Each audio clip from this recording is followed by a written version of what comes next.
আরো পিকআপ দে, আরো পিকআপ বাড়া। বড় ভাই পিকআপের শেষ ঘাটিতে পা দিয়ে দাঁড়িয়ে আছিস। এ ফুটো সামনে থাকা। স্পিড বাড়া। আগে জানলি কাদা অন্য ড্রাইভার চাপাতাম গাড়িতে। কি বলছিস কি গো বড়া? আমি দাম পারে ড্রাইভার গো।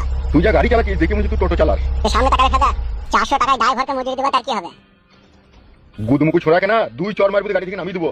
তোকে ঠিকই তো বলছি বে, গাড়িটা জোর চালা। তোমার এই ফেদার গাড়িতে মোবিল পাল্টিছো তাই 1 বছর হয়ে গেল। বাড়া করে গাড়িটা টানবে? নিজের বউ ঘর থেকে পালিয়ে গিয়েছে তুই গান মারাইছিস, আমার উপরে ঝালা খাচ্ছিস। কি বললি তুই?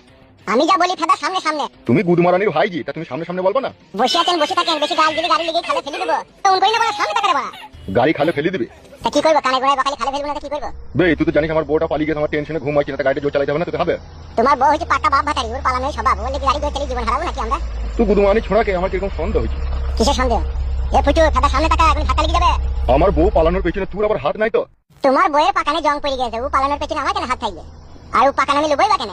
আপনি হচ্ছেন পাকান পাগলা লোক, ওই জন্যই পাকানের পেছনে গাড়িটাকে দড়িয়ে নিয়ে যাচ্ছেন। যদি ছোড়া কেনা গাড়ি থেকে নামিয়ে দেবো, কোনো জানা ধরিয়ে। এ ফেদা সামনে যে টাকা তোরা যা করছিস গাড়ির ভিতরে মারামারি লাগিয়ে দিবি তো। সামনে টাকা ভাই, এই গাড়ি আছে, গাড়ি কি সামনে টাকা। ফেদা মুকু গাড়ির মালিক হলি যা হয়, গাড়িতে মোবিল পাল্টাবে 1.5 বছর পরে, আবার বলছি গাড়ি জোর চালা। বেশি জোর চালাইলে ফেদা সাইলেন্সার দিয়ে মোবিল বেরিয়ে পালাবে। মোবিল বেরিয়ে যাবে সাইলেন্সার দিয়ে? ফেদা আমি গাড়ি সাইডে লাগিয়ে দিচ্ছি, আমি বাড়ি পালাচ্ছি, তুমি ড্রাইভার গাড়ি নিয়ে যাও। এই সাইডে লাগে না, দাঁড়া। গাড়ি দাঁড়িয়ে দিলাম। এবার তুই যে নামকে ড্রাইভার নিয়ে যা।